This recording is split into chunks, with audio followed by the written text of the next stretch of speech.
तो hello students, welcome back to my YouTube channel commerce and math classes and welcome to our course. तो आज हम discussion करने वाले हैं इकोनॉमिक्स के क्वेश्चंस। लास्ट क्लास के अंदर पहली क्लास हमने स्टैटिस्टिक्स की ली थी और बाकी सारी क्लासेस आपको कोर्सेज में रहेगी जो भी आपकी क्लास हो रही है, ठीक है। और दूसरी बात मैं बता दूं कि जो आपका टेस्ट होगा, ठीक है, वो लाइव होगा तो भी आपको टीचमेंट ऐप पे मिल जाएगा। उसमें ज़्यादा फंक्शंस है, मतलब अगर हम क्वेश्चंस के अंदर पोल देना चाहते हैं तो लाइव पोल दे सकते हैं, तो आपको कमेंट करने की जरूरत नहीं पड़ेगी। उसका एक ये अच्छा फीचर है ना।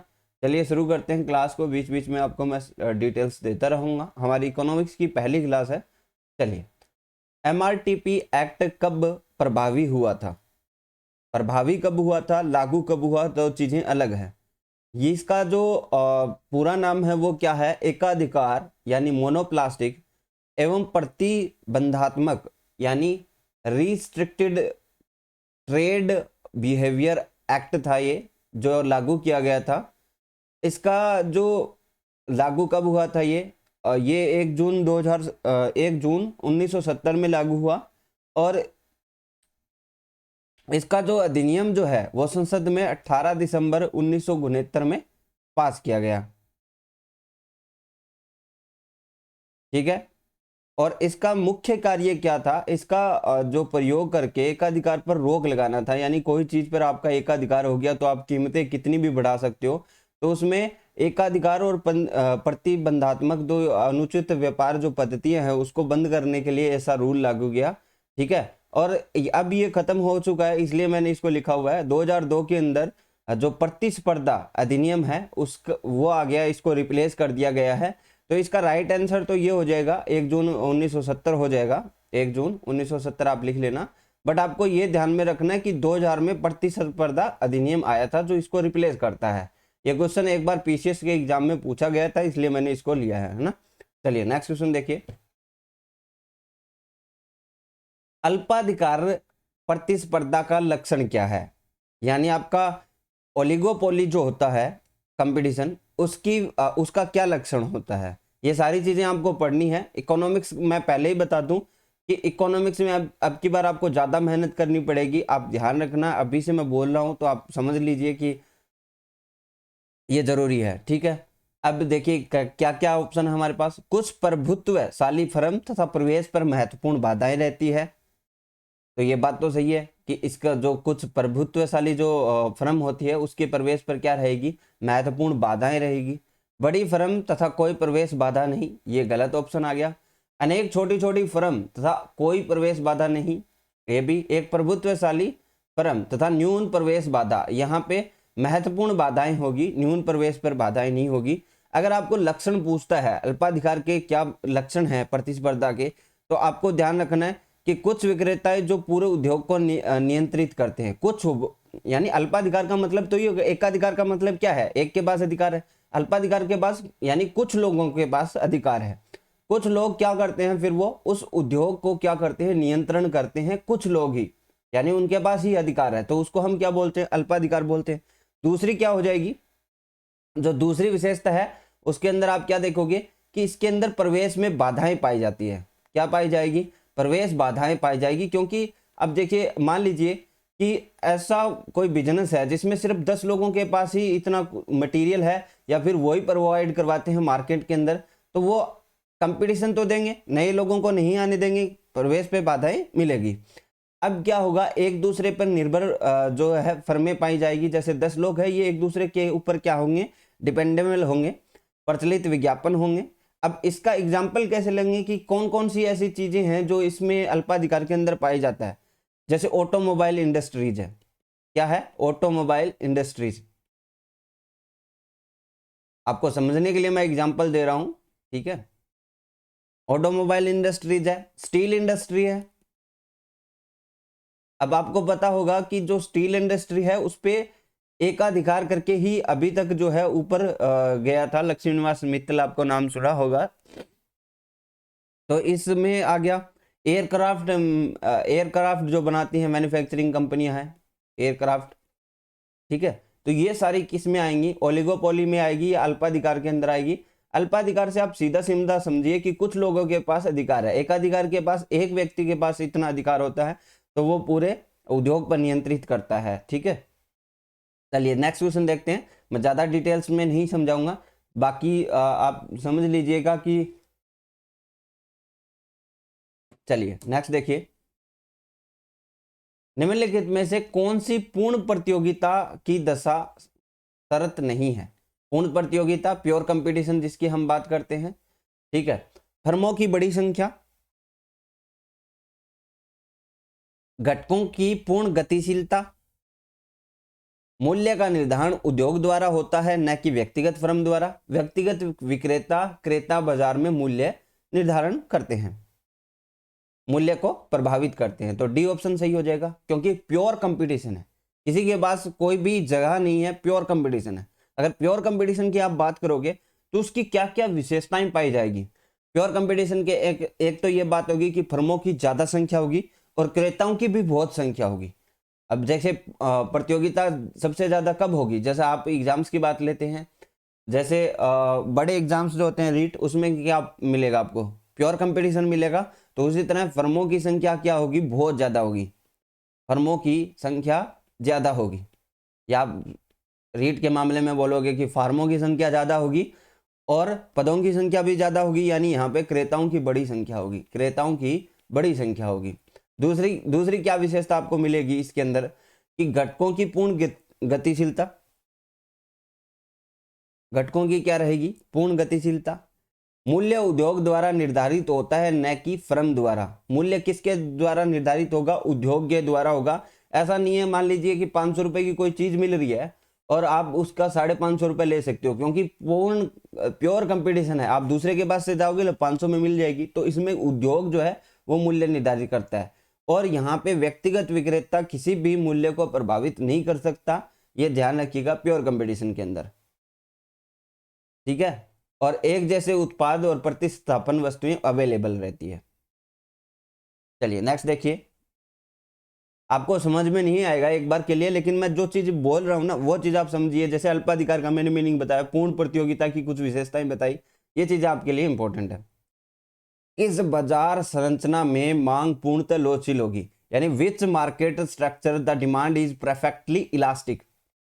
ठीक है, बाजार संरचना के कौन से प्रारूप में एक फर्म और उत्पाद के मूल्य, अच्छा ये दूसरा क्वेश्चन आ गया। चलिए क्या बोला गया है? In which form of market structure a firm has very large degree of control over price fixation of a product, यानी बाजार संरचना के कौन से प्रारूप में एक फर्म अपने उत्पाद के मूल्य निर्धारण पर अधिकतम नियंत्रण रखती है? अधिकतम नियंत्रण किस में होगा? एक बात सोचिए कि पूर्ण प्रतियोगिता क्या उसके अंदर हम नियंत्रण कर सकते हैं? यहां पे बोला कि बाजार संरचना, यानी ऐसा मार्केट स्ट्रक्चर कौन से फॉर्म में एक फर्म, यानी अपनी एक ही फर्म है और वो अपने उत्पाद के मूल्य का निर्धारण करने की अधिकतम नियंत्रण रखता है। तो वो कैसा होगा? पूर्ण प्रतियोगिता में तो मैंने आपको बोला कि 550 करोगा, कोई भी वस्तु की वैल्यू 550 करोगी तो 500 में अवेलेबल है मार्केट के अंदर, क्योंकि पूर्ण प्रतियोगिता है ना। तो उसमें के अंदर आप कर पाओगे क्या? नहीं कर पाओगे। आप किसके अंदर कर पाओगे? एकाधिकार के अंदर। अब यहाँ पे देखिए दो चीजें और दी हुई है।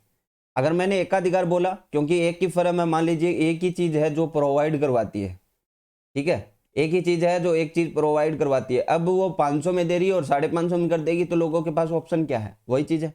लेकिन यहाँ पे एक और ऑप्शन दिया हुआ है, एकाधिकार प्रतिस्पर्धा, यानी मोनोप्लास्टिक कंपटीशन। मोनोप्लास्टिक कंपटीशन चल रहा है तो कोई ना कोई आकर कर भी सकता है ना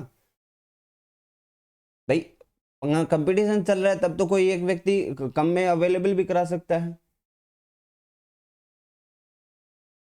ठीक है, और बाकी सब में आपकी क्या है? स्वतंत्रता नहीं पाई जाती।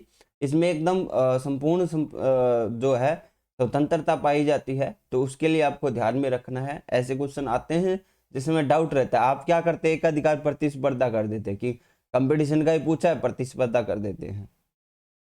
किस बाजार संरचना में मांग पूर्णतः लोचशील है? यानी in which market structure the demand is perfectly elastic, किसके अंदर लोचशील होगी? आपका द्विधिकार दे रखा है, पूर्ण प्रतियोगिता दे रखी है, मोनोपोली दे रखी है, ओलिगोपोली दे रखी है, यानी आपको अल्पाधिकार दे रखा है, एकाधिकार दे रखा है। पूर्ण प्रतियोगिता दे रखी है, दिखा दी। पहले तो क्वेश्चन को तोड़ो कि बाजार कौन सा मार्केट स्ट्रक्चर है जहां पे मांग क्या होगी, पूर्णतः लोचशील होगी।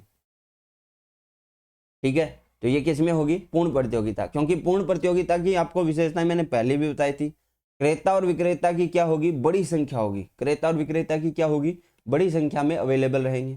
दूसरी चीज क्या होगी, पूर्ण विक्रय की लागत की क्या रहेगी, अनुपस्थिति रहेगी। विक्रय में कोई भी लागत नहीं आएगी, लोग अपने आप में बड़ी संख्या में अवेलेबल है, लोग खरीदेंगे, आपको कोई भी विक्रय पे कोई भी इन्वेस्ट नहीं करना। दूसरी क्या रहेगी, उत्पादन की समरूपता रहेगी, सभी लोग जो है सिमिलैरिटी में वही चीज बना रहे हैं, उसके अंदर कोई भी बढ़त घटत नहीं है। फर्मों का जो है स्वतंत्र प्रवेश रहेगा, कोई भी फर्म आराम से आ सकती है, कोई भी आराम से जा सकती है, इसमें कोई भी जो है बाधाएं नहीं होगी। दूसरी बात, उत्पादन के साधनों की जो है पूर्ण गतिशीलता रहेगी। साधनों की क्या रहेगी, पूर्ण गतिशीलता रहेगी, क्योंकि पूर्ण प्रतियोगिता के अंदर आपकी मांग जो होती है लोचशील होती है, क्योंकि वो एक ऐसी संरचना है, बाजार संरचना है, जिसमें व्यक्तिगत फर्मों के मध्य क्या रहेगा, विरोधाभास नहीं होता।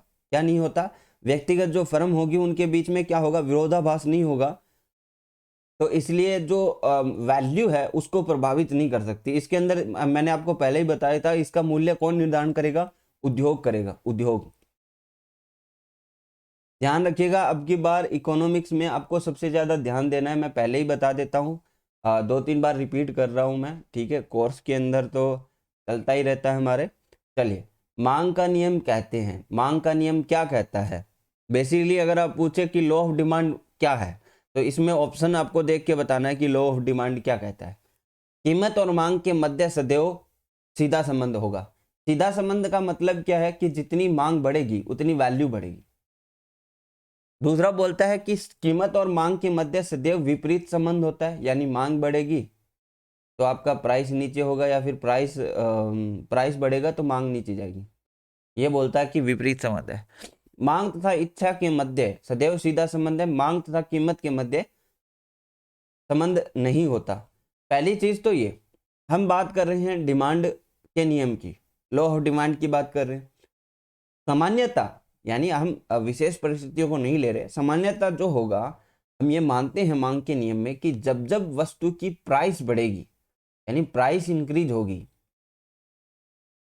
तो आपकी डिमांड क्या हो जाएगी, कम हो जाएगी। डिमांड क्या हो जाएगी, कम हो जाएगी। बस यही आपका मांग का नियम है, बस इससे ज्यादा अन्य बातें समान रहने पर सामान्यतः यही चीजें आपके सामने आनी चाहिए कि जब जब प्राइस बढ़ता है, जब जब प्राइस बढ़ता है, आपकी डिमांड ऑटोमेटिकली कम हो जाती है। जैसे कोई चीज मान लीजिए 50 रुपए की है और बाद में 100 रुपए की हो जाए, तो लोगों की डिमांड क्या हो जाएगी, कम हो जाएगी। यही मांग का नियम हमें बताता है। बी ऑप्शन आप लोग इसमें सही करोगे। नेक्स्ट, गिफिन वस्तुओं की प्रति आय प्रभाव क्या होगा। गिफिन वस्तुओं के प्रति आय का प्रभाव क्या होगा। कोई भी स्टूडेंट मुझे कमेंट करके बता सकता है कि इसमें क्या होगा, प्रभाव कैसा रहेगा। मैं बोल रहा हूं आय से प्रभाव क्या रहेगा इसके ऊपर। ये क्या होती है, उच्च घटिया वस्तुएं होती है जिनका मूल्य बढ़ने पर इनकी मांग क्या हो जाती है, बढ़ जाती है, और आय बढ़ने पर इनकी मांग क्या हो जाती है, घट जाती है। जैसे आपकी ब्रेड है, बर्गर में ब्रेड है, घटिया वस्तु है जिसका मूल्य मांग बढ़ते ही बढ़ती है, और आय बढ़ते ही आपकी मांग क्या हो जाती है, घट जाती है। ठीक है, समझ रहे हो आप। आय बढ़ने से आप कुछ बेटर चीजें पसंद करोगे खाना, जैसे आपकी आय बढ़ी तो इस पे क्या रहता है, नेगेटिव इम्पैक्ट पड़ता है। जब भी आप बात करोगे ऋणात्मक आपका इम्पैक्ट पड़ेगा आय का। ठीक है, आय जब अगर बढ़ेगी तो आप क्या करोगे, डिफरेंट इसको मतलब वही चीज आ जाती है ना कि एक एक टाइम में हम ये चीज खाते थे, अगर आपके पास ज्यादा आप पैसे कमाते हो तो कुछ और चीज ही खाएंगे। तो गिफिन वस्तुओं के ऊपर नेगेटिव प्रभाव पड़ता है जब भी आपकी आय की बात आती है, इनकम की बात आती है। ठीक है, तटस्थता वक्र दो वस्तुओं का ऐसा संयोग है जो क्या करता है, तटस्थता वक्र की बात कर रहे हैं हम, ऐसी वस्तुओं का संयोग है। कैसी वस्तुओं का संयोग है ये, पूरक वस्तुएं, स्थानापन्न वस्तुएं, परस्पर संबंधित नहीं होती, दो भिन्न व्यक्तियों से संबंधित वस्तुएं। बहुत ही अच्छा क्वेश्चन है, एक बार ट्राई करके जरूर देखना। इन डिफरेंस कर्व की हम बात कर रहे हैं,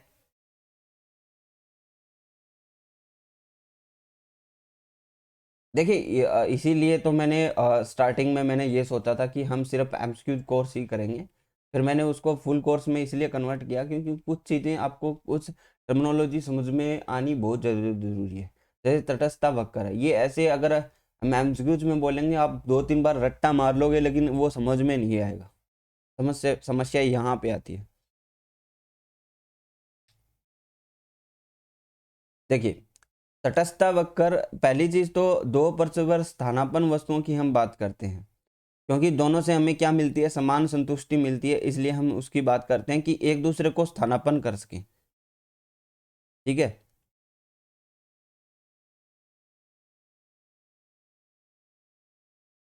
तो यहाँ पे क्या हो जाएगा, बी ऑप्शन हो जाएगा।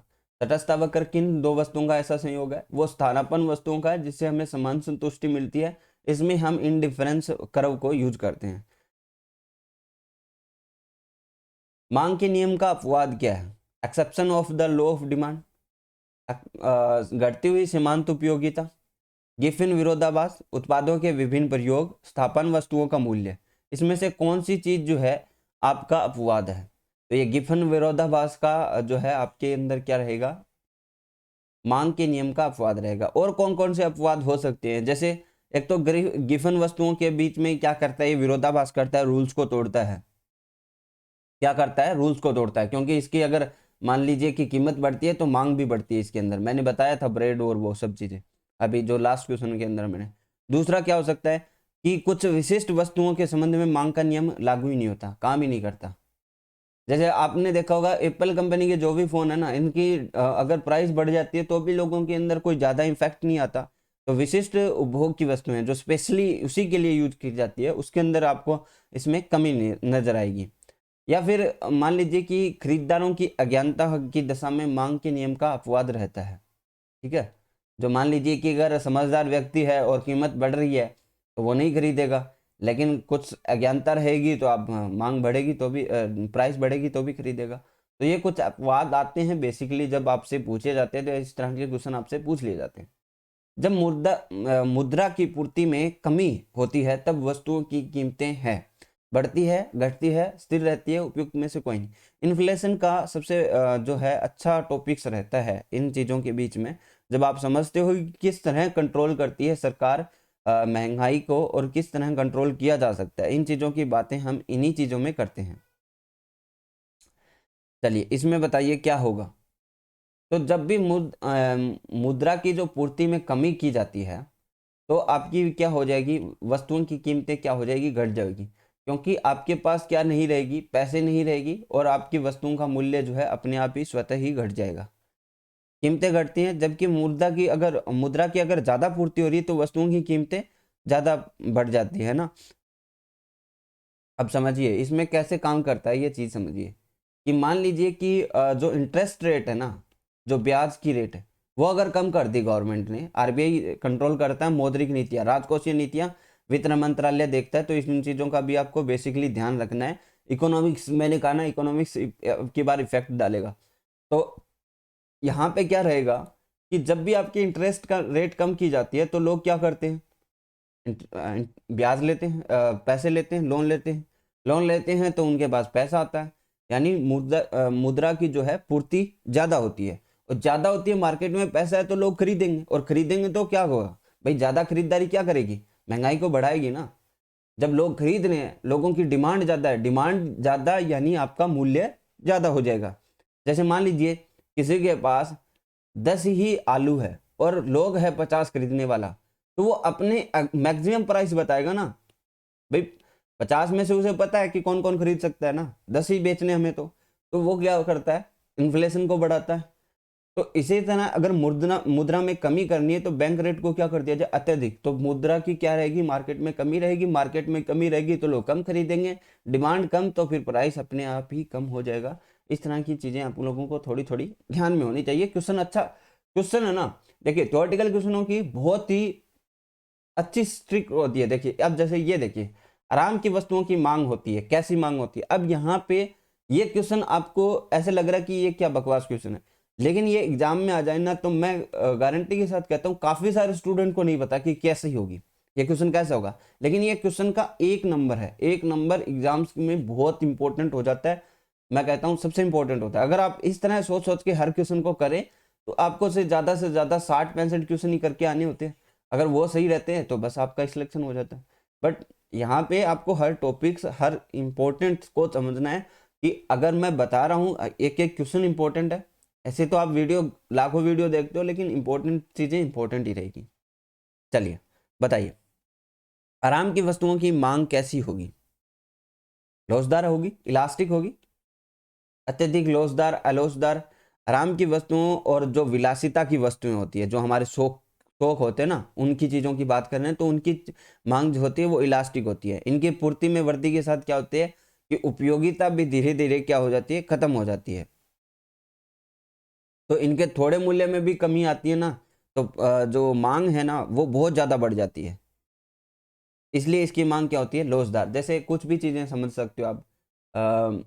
आप बोलोगे भाई कोई ऐसी विलासिता की शौक की वस्तु है, तो उसके अंदर सीमांत, एक तो पहली चीज़ तो ये समझ लीजिए कि सीमांत उपयोगिता होती है। कुछ दिन हम यूज करते हैं, उसके बाद हमारा शौक निकल जाता है। दूसरी चीज़ें, जब उसके अंदर थोड़ा प्राइस आता है तो हम क्या करते हैं, ज़्यादा से ज़्यादा खरीदने की कोशिश करते हैं। इसलिए इसकी जो मांग होती है वो इलास्टिक होती है। निम्नलिखित में से गॉसेन का प्रथम नियम कहा जाता है। बढ़िया क्वेश्चन है, आपके यूपी पीसीएस में पूछा गया था। ठीक है, यूपी के अंदर एएसओ के पेपर होते ही रहते हैं। चलिए बताइए इसके अंदर क्या होगा। प्रतिस्थापन का नियम, सम सीमांत उपयोगिता का नियम, सीमांत उपयोगिता का नियम, उपयुक्त में से कोई नहीं। तो यहाँ पे क्या हो जाएगा, ये सीमांत उपयोगिता का ह्रास नियम, यहाँ पे लिख लीजिए। सम सीमांत, सीमांत उपयोगिता का ह्रास नियम, सीमांत उपयोगिता का। देखिए जिसने इकोनॉमिक्स नहीं पढ़ी है ना, कंप्लीट कर लीजिए। जब भी आपको क्वेश्चन करवाए जाएंगे तो ऐसा नहीं लगना चाहिए कि कुछ भी नहीं पढ़ा। ठीक है, हम टीचमेंट पे ही आपका फ्री जो है वो लेंगे, मॉक टेस्ट लेंगे 100 क्वेश्चंस के। ठीक है, उसके अंदर क्या होता है कि आपके स्क्रीन पे सीधे सीधे ऑप्शन आ जाते हैं, तो वहां से टिक करते हो तो आप अच्छे से मॉक टेस्ट हो जाता है लाइव, अगर आपको कमेंट नहीं करना पड़ता। तो इसलिए मैंने यही सोचा है कि हम ऐप में नहीं जाकर टीचमेंट पे ही वर्क करेंगे तो अच्छा रहेगा। कोर्सेज आपको पता है, एएसओ का फुल कोर्स और एएसओ का एमसीक्यू कोर्स आप लोगों को पहले ही बता दिया है मैंने। आप अगर आपको कोर्स लेना है तो आप इस नंबर पे आप मुझे जो है मैसेज छोड़ सकते हैं, 73 495 161। ठीक है, और ये क्लासेस सारी इसके अंदर ही होगी टीचमेंट के ऊपर। जब भी आपको लाइव आएगा तो लाइव का ऑप्शन मिल जाएगा, और जो मॉक टेस्ट होंगे वो भी इसी तरह होंगे। ठीक है, टीचमेंट ऐप पे ही होंगे। या तो आपको पीडीएफ मिलेगी, वहाँ पे पीडीएफ और जो एमसीक्यू टेस्ट है ना वो दोनों तरफ से मिल सकते हैं। एक तरफ पीडीएफ देख सकते हो और दूसरी तरफ आप ऑप्शन फिल कर सकते हो, क्योंकि ताकि हमारा जो ये है सीबीटी पे तो रहेगा नहीं, ये आपका कैसे रहेगा, ये ऑफलाइन मोड पे रहेगा। तो मैं वैसा ही पेपर करवाने की कोशिश करूंगा। ठीक है, सीमांत उपयोगिता का ह्रास नियम ध्यान रखना। चलिए नेक्स्ट देखिए, संयुक्त मांग का उदाहरण है। संयुक्त मांग का उदाहरण है तो देखिए, समाचार पत्र, पत्र एवं पत्रिकाएं। समाचार पत्र दैनिक होता है, मैगजीन या तो वार्षिक होती है या जो है मंथली होती है ना, मासिक होती है। अगर बस एवं ट्रेन की बात करें तो दोनों अलग अलग है। संयुक्त मांग का मतलब क्या है कि एक एक चीज की वस्तु की मांग के कारण दूसरी हमें खरीदनी पड़ती है। जैसे स्याही और पेन, पेन जिसने खरीदा उसके लिए स्याही इंपॉर्टेंट है, तो वो स्याही को भी क्या करेगा, खरीदेगा। तो ये क्या हो जाती है, संयुक्त मांग होती है दोनों की। इसकी मांग बढ़ेगी तो इसकी तो डेफिनेटली बढ़ेगी। ये होती है संयुक्त मांग। ए ऑप्शन आप लोग इसमें सही करोगे। तटस्थ वक्र प्राय होता है, क्या होता है, कॉन्वेक्स होता है, कॉनकेव होता है, एल आकार का होता है, या वर्टिकल होता है यानी लंबवत होता है। तटस्थ वक्र का हमेशा से डायग्राम आपको दिमाग में रहना चाहिए। ये कॉन्वेक्स होता है। ये सारी चीजें मैं जब आपको पढ़ा दूंगा तब आपको अच्छे से समझ में आ जाएगी। जिन स्टूडेंट को लग रहा है कि हमें समझ में नहीं आ रहा क्या रहा है, बस एक बार ये डायग्राम याद रखिएगा जब भी आपको बात करें। ठीक है, ये मैं आईसी लिख रहा हूँ यहाँ पे, इनडिफरेंस कर्व। जब तक आपको पढ़ाया नहीं जाता आपको समझ में नहीं आएगा। यहाँ पे आपकी जो भी वस्तु है वो रहेगी और यहाँ पे दूसरी वस्तु रहेगी। मैंने पहले ये चीज तो आपको पहले ही बता दी थी कि दो वस्तुओं का संयोग जो होता है वो उसके ऊपर हमारा जो इनडिफरेंस जो है कर्व काम करता है। तो यहाँ पे गुड 1 आ गया, यहाँ पे गुड 2 आ गया, तो इसका कॉन्वेक्स रहता है। बस इस तरह के क्वेश्चन आपको डायरेक्टली याद कर लेना है अगर आपको समझ में नहीं आ रहा। बाकी तो मैं जब कोर्स करवा ही रहा हूँ आप लोगों को पता है। चलिए नेक्स्ट क्वेश्चन देखिए, निम्नलिखित में से किस वस्तु में जब कोई उपभोक्ता इतना ज्यादा खर्च करता है कि ऋणात्मक आय प्रभाव धनात्मक प्रतिस्थापन प्रभाव को दबा देती है ताकि अंततः मांग वक्र की ढाल धनात्मक हो जाए? बड़ा क्वेश्चन है, बताइए क्या होगा? निकृष्ट वस्तुएं, उत्कृष्ट वस्तुएं, गिफिन वस्तुएं, सामान्य वस्तुएं। क्वेश्चन को तोड़िए कि क्या बोलता है। ये बोलता है कि अगर कोई व्यक्ति, कोई भी उपभोक्ता इतना ज्यादा खर्च करता है कि ऋणात्मक आय जो प्रभाव है वो धनात्मक प्रतिस्थापन प्रभाव को दबा देता है, तो अंततस्थ मांग वक्र का जो ढाल है वो क्या हो जाएगा? धनात्मक हो जाएगा। तो ऐसा कौन सी वस्तुओं के बीच में प्रभावित होता है? तो इसका तो गिफन वस्तुएं हो जाएगा, जो घटिया स्तर की वस्तु है वो आपको धनात्मक प्रभाव बताती है, क्योंकि व्यक्ति इतना ज़्यादा खर्च करता है उन चीज़ों पे, तो उसका जो ऋणात्मक आय प्रभाव होता है, यानी आय का जो ऋणात्मक प्रभाव है, यानी आपकी जो सैलरी वगैरह जो कम होती है, तो धनात्मक प्रतिस्थापन प्रभाव को भी क्या कर देगा? दबा देगा। और अंततस्थ मांग का वक्र जो है वो क्या हो जाएगा? पॉजिटिव हो जाएगा। गिवन वस्तुएं इसका सही आंसर हो जाएगा। बस यहाँ पे आपको समझ में नहीं आएगा क्योंकि आपको अभी तक ना तो आय प्रभाव पढ़ाया गया है और ना ही आपको प्रतिस्थापन वस्तुओं के बारे में बताया गया है और ना ही इंडिफरेंस कर्व के बारे में बताया गया है, डिमांड कर्व के बारे में। तो ये थोड़ा सा मुश्किल हो सकता है, बट आप कोशिश कीजिएगा पढ़ने की, अगर आप पढ़ पाओ तो, जो सेल्फ स्टडी कर रहे हैं। तो आज के हमारे 15 क्वेश्चन कंप्लीट हुए। बाकी इन्हीं देखिए मैथ की क्लासेस हमारी चल रही है। मैथ के अंदर हम डेसिमल फ्रैक्शन कर रहे हैं। डेसिमल फ्रैक्शन जैसे ही कंप्लीट होगा तो आपके लिए मॉक टेस्ट रहेगा डेसिमल फ्रैक्शन का। यहाँ पे दूसरी हम स्क्यूनेस शुरू कर चुके हैं, तो स्क्यूनेस जब भी खत्म होगा आपके लिए उसके लिए मॉक टेस्ट रहेगा। दो चीज़ों के लिए, फुल कोर्स वालों के लिए मॉक टेस्ट रहेगा। और जैसे ही हमारे 100 MCQs हो जाएंगे, जो MCQs करने वाले स्टूडेंट हैं उनके लिए फिर लाइव टेस्ट करेंगे हम। 100 MCQs के अंदर हम कुछ चीज़ें एक्स्ट्रा भी जोड़ेंगे। जैसे मैं आप लोगों को करवा रहा हूँ, क्या करवा रहा हूँ, आप लोगों को सिर्फ मैं अभी स्टैटिस्टिक्स और इकोनॉमिक्स के MCQs करवा रहा हूँ, लेकिन मैं कुछ कंप्यूटर और राजस्थान जीके भी ऐड करना चाहूँगा अगर हमारा टेस्ट हुआ तो। ठीक है, ये डेसिमल और ये हो जाएगा। जैसे मैं पहले ही बता दूं कि जो स्टूडेंट सोच रहे हैं कि क्लासेस क्यों नहीं हो रही, 1 फरवरी से हम कोशिश करेंगे कि सारी क्लासें कंटिन्यू हो जाए, क्योंकि अभी तक स्टूडेंट्स जो है ऐड नहीं हुए। तो उनके लिए जो स्टूडेंट कोर्स को इनरोल कर चुके हैं, देखिए काफ़ी सारे स्टूडेंट इनरोल कर चुके हैं।